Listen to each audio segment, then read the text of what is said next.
They said Frenier was just another town lost to the hurricane of 1915, but they were wrong. The storm didn't destroy it, something inside it did.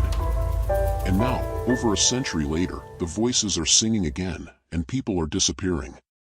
This is the story of Frenier, Louisiana, where the dead don't sleep, and the town never truly drowned. I found the journal at the bottom of a cedar trunk buried in my grandmother's attic in Frenier, Louisiana. The old house had been in our family for generations, and I only returned after her funeral to clean it out. I didn't know I was opening the gates of hell. The trunk stank of mildew, tobacco, and some faint, unpleasant sweetness, like rotting flowers. Inside were yellowed photos, a dead locket, some embroidered handkerchiefs, and at the very bottom, a leather-bound journal tied shut with brittle twine. On the inside cover, in perfect, almost obsessive handwriting, was this: property of Evangeline Dufresne, Frenier, Louisiana, 1898. My grandmother had never mentioned Frenier. I didn't even know it existed. But that night, they just dragged me like something starving. Frenier was a logging and moss-gathering town on the edge of Lake Pontchartrain, swallowed by swampland and time. I had to dig online to find scraps about it, barely any records, save for a hurricane in 1915 that supposedly wiped it off the map. But my grandmother's diary told a different story. According to Evangeline, people didn't just die in that hurricane. They were taken. The journal began like something out of a coming-of-age tale. Evangeline was 16 in 1898, a curious, clever girl who helped her father on the docks. She talked about Spanish moss, crabbing, and going to Mass on Sundays. But then the entries began to change.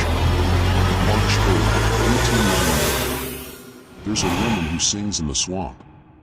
I heard her again last night near Bayou Terra aux Buffs. She sings in Creole, an old funeral song, I think. But her voice is wrong. Too loud. Like it's inside your bones. Locals called her Miss Julia. She lived alone in a sagging houseboat near the cypress trees.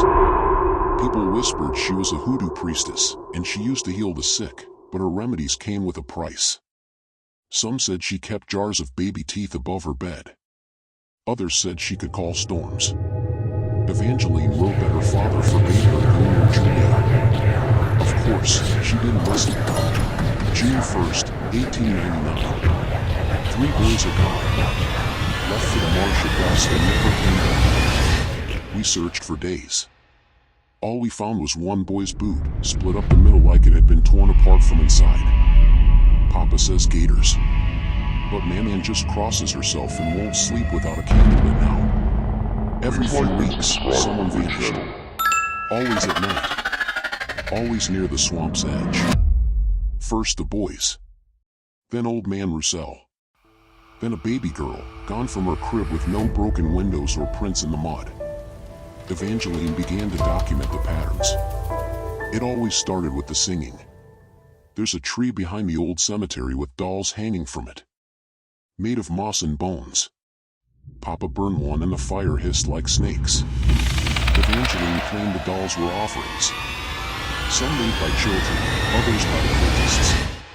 Yes, she called them cultists. According to her, there was a hidden sect in Frenier. Not many. Maybe 7 or 8. People who wore bone necklaces and marked their doors with red chalk. She caught him, Monsieur Carrier, the postmaster, drawing symbols under the floorboards of the chapel. She confronted him. He told me it wasn't to summon anything. It was to keep something out. And then he cried like a child. In September 1899, Miss Julia stopped coming to town. Her song changed. People said it no longer sounded like music, it sounded like women. Then she began to chant over and over. When I die, I'll take the whole town with me. And people began to die, in worse ways. A lumberjack bled out from the eyes. A baby turned up in the well, face twisted in an expression no infant could make. The preacher's wife started speaking in French she didn't know, whispering names no one had heard. October 10th, 1899. I woke with a mark on my chest. A circle with an X through it. It burns when I go near the swamp. Evangeline wasn't the only one. Her friend Lucille had it too. So did two of the town boys. Some said it was a warning. Others thought it was a claim. But the worst came October 31st, 1899. They were not people. They wore people's skins, but the eyes, black like the lake. Empty. They came for Lucille first. Dragged her into the water. Papa tried to shoot one, but the bullet passed through. One turned to me and smiled. Like it knew me. Like it had known me forever. She called them the Hollow Ones.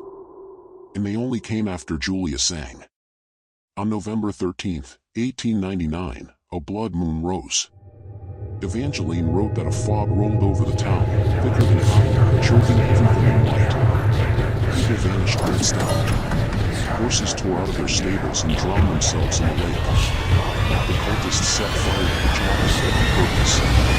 They said the land was claimed. Evangeline and her father fled.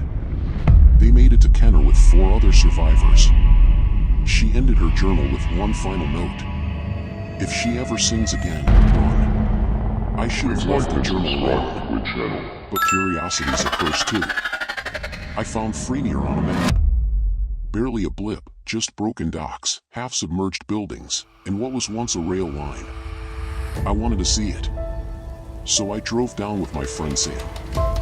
We brought cameras, flashlights, everything. The place was quiet. No birds. No bugs. The wind didn't even move the moss. We found the chapel. Blackened beams and rusted nails. A doll hung from the rafters. Still. Then I heard it. From the swamp. Singing. I can't explain what happened next. Sam walked toward the sound like he was in a trance. I screamed. I begged him to stop. He looked back once, and his eyes were long. Black. Then they came out of the water. 6 of them. No faces. Just stretched skin and holes where their mouths should be. They moved like dancers. Or puppets. And they surrounded us. We didn't fight. We smiled. And our fought was swallowed. I don't remember how it was. But something followed me. For days now, I hear the song. It's not in the air, it's in me. There's a mark on my chest. Same one Evangeline had. Same burn. And last night, my neighbor's dog was found in my backyard, skin clean. I didn't do it. But I dreamed I did. I think Miss Julia never really died. Or if she did, she became something else. A sentinel. A curse. A gatekeeper. And Frenier? It's not just a ghost town. It's a moth. Still hungry. If you hear her song, burn the note. Throw the journal away. Because the Hollow Ones remember. And now, they know my name. I didn't tell anyone what happened in Frenier. I barely believed it myself. But 10 days after I ran, Sam came back. Not really. It looked like him. Dressed like him. Spoke in that slow, chill Louisiana drawl he always had. But there were small things, off things. He blinked too little. He never used contractions. And he didn't cast a shadow. Not under sunlight. Not under the porch light. Not even once. He knocked on my door at 3:13 a.m., barefoot, smiling. Hey man. I got turned around. He drove off and I had to walk all the way there. He wanted to come in. I didn't open the door. After he left, I poured a circle of kosher salt around the house. Old hoodoo trick. Grandma had done it during storms, said spirits can't cross pure salt. I also put iron nails in every window frame and hung a horseshoe above the door. That night, I heard scratching. Not on the door. On the roof. It went on for hours. Slow, deliberate scraping. Then footsteps pacing above my bedroom. I thought about calling the cops, but what would I say? Hey, my dead friend is on my roof. The next morning, I found moss in my gutters. Spanish moss doesn't grow anywhere near my block. I went back to my grandmother's attic. There was something I missed in the cedar trunk. Folded in wax paper, hidden behind the lining, was a scorched envelope with no stamp. It was addressed to Reverend Thibodeau, do not open unless she sings again. Inside, a map, drawn by hand in red ink. The Frenier area, with landmarks circled, Julia's houseboat, the doll tree, the burned chapel, and one place I hadn't seen yet. The mouth, marked deep in the bayou, beyond any trail. Beneath it, one phrase. What women must be closed. You have the blood. You must finish it. I'm upset. I didn't understand until I looked deeper into Evangeline's genealogy. She wasn't just my grandmother. She was Julia's niece. Her mother, my great-great-grandmother, was Julia's sister. Disowned by the family when she married a French trapper and turned away from the faith. Evangeline had hoodoo blood. And now, so do I. That's why I heard the song. That's why I was marked. They want me because I'm one of the last links to what sealed them away. The diary's final pages told more than I realized. Hidden in the binding was a thin vellum sheet, written in a crabbed, tight hand. They are not ghosts. They are what was here before us. Before the Choctaw. Before even the trees. The land beneath the earth is older than time. A door. And Julia saw it.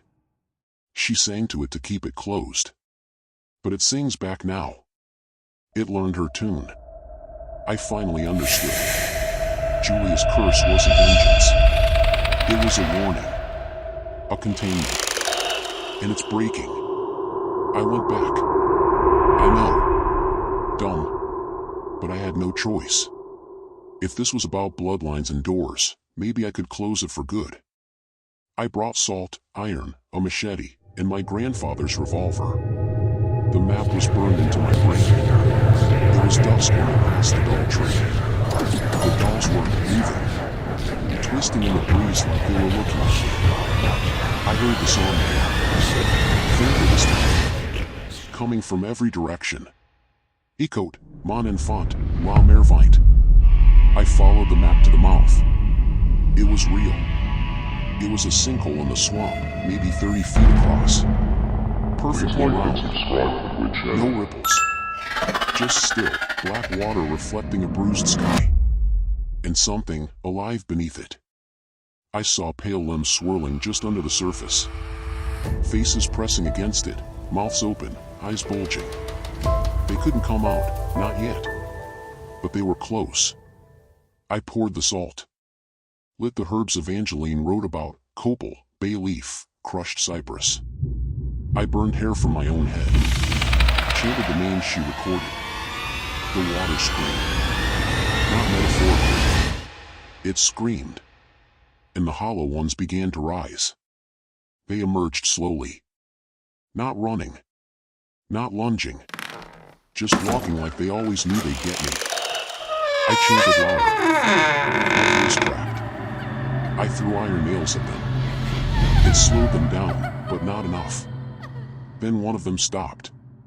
It looked like Evangeline. Same face as a photo I'd found. She smiled. You carry my name. I asked what they were. She answered in a voice like wet leaves and broken bones.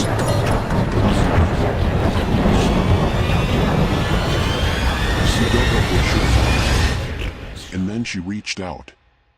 I caught my palm. Blood hit the fire. The flames roared. The salt circle burst into blue fire. The hollow ones screamed, not in pain. In fear.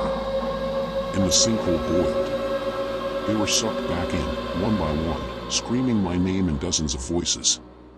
I held the chant. Held the blood. Held the iron.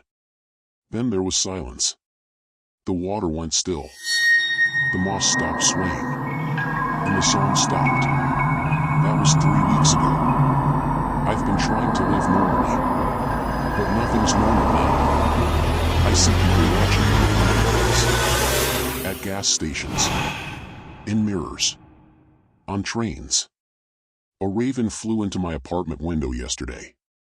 Shattered the glass. Inside its beak, a single doll arm made of moss and bone. I threw it into the fire. It didn't burn.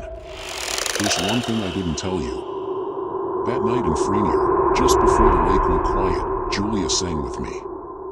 Her voice came from nowhere and everywhere. Layered into mine. Strong. Defiant. Wailing and beautiful. She helped.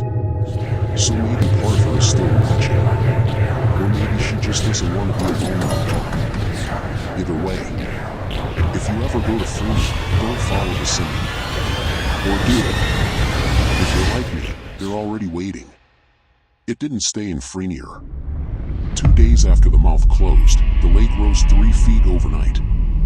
Fishermen from Laplace said their nets pulled up bone instead of catfish. A little girl downriver started singing in French in her sleep. Her parents were from Ohio. She never learned the language. People in nearby towns began vanishing. No signs of struggle. Just gone. Their pets left behind, doors still locked. One woman was found days later, wandering barefoot in the swamp, whispering they're under the water still. I tried to warn people. They called me a lunatic. Maybe I am now. There's a man across the street who watches me. Every day. Same old blue suit. Doesn't move. Doesn't move unless I leave the house. Then he walks too, never fast, never near, just a shadow down the block, keeping pace. I snapped a picture. When I looked later, he wasn't in it. But something else was. Behind me. In the window. A face I recognized. Sam. But hollowed out. No eyes. Just black sockets and a grin made of rot. In one of Evangeline's boxes, I found a small, sealed mason jar with rusted nails, red twine, and something moving inside. Smoke Whisper jar, do not break. Last resort only. It pulses when I sleep. It whispers sometimes. Things I don't want to hear. You never left. They're already in you. You're just soil with eyes. I buried it in the yard. That night, it was back on my nightstand. I did more research. Frenier wasn't the only town swallowed by Lake Pontchartrain. Records show 3 vanished settlements. Frenier was the last, but not the first. The earliest was a French settler camp in 1714. Gone in one night. No records, no survivors. Just an oral warning passed down by a child. The Lake Feeds. Second was a sawmill village in 1823. Population, 200. Vanished after a blue fog rolled in from the water. They called it Louvoil Diminuit, the Midnight Veil. This has happened before. Julia's diary spoke of the Red Sisters, a group of swamp women who lived outside Frenier's borders. Midwives, root workers, wise women, until the town turned on them. They were blamed for the 1915 storm. But I don't think they caused it. I think they tried to stop it. The diary says they made a circle of 13, not to curse, but to contain. A human seal. Blood and breath and bone. But someone betrayed them. One name is scratched out in every place it appears. He broke the chain. He let it out. There were only 12 Red Sisters buried. The 13th body was never found. Julia never says the name. But she hints at a woman who lived between worlds, half white, half black, daughter of a trapper and a midwife. Outcast. Gifted. Alone. Her name wasn't recorded. But I think it was Evangeline. My grandmother. That means the seal is incomplete. That means it's my turn. I've stopped sleeping fully. Every time I drift off, I end up back at the sinkhole, the mouth. It's deeper now. Blacker. With stairs spiraling down, carved from bone and stone. Last night, I heard voices below. They were calling my name. One sounded like my mother, who died when I was 7. One sounded like Julia. One was mine. Water started coming out red. Not thick, not blood, just rust colored, with a smell like meat left in the sun. I called the city. The guy came, checked the pipes, left. But he said something before he walked off. If they offer you a second mouth, don't answer. I asked him what he meant. He just shook his head. That night, I found a city full glass badge on the kitchen table. I went one last time. I brought the whisper jar, the iron, the diary, the map, and a photo of Evangeline. The mouth was wider. There was a boat tied to a cypress stump. A skiff that looked ancient, patched with animal hide, nailed with teeth. I took it. It moved on its own. The skiff carried me deep underground. The lake opened beneath itself. There's a city down there. Carved into bone. Lit by fungus. Populated by shadows in human shape. They sang as I passed. But not in words. Their mouths moved, but the sound was inside my head. You're late. The seal is breaking. Become the 13th. The city said, a massive gate made of root and flesh. And behind it, her. Julia. Still alive. Or something like it. She was standing. Tall. Proud. Radiating age and power. Her eyes like bottomless wells. She said I could leave if I took her place. Or I could stay, finish what she started, and the gate might hold another century. They will eat this world if they wake fully, she said. We are their chains. And chains must hold. I agreed. And I screamed as the wind pierced my mouth. I woke in my bed. No moon on my hand. No boat. No swamp.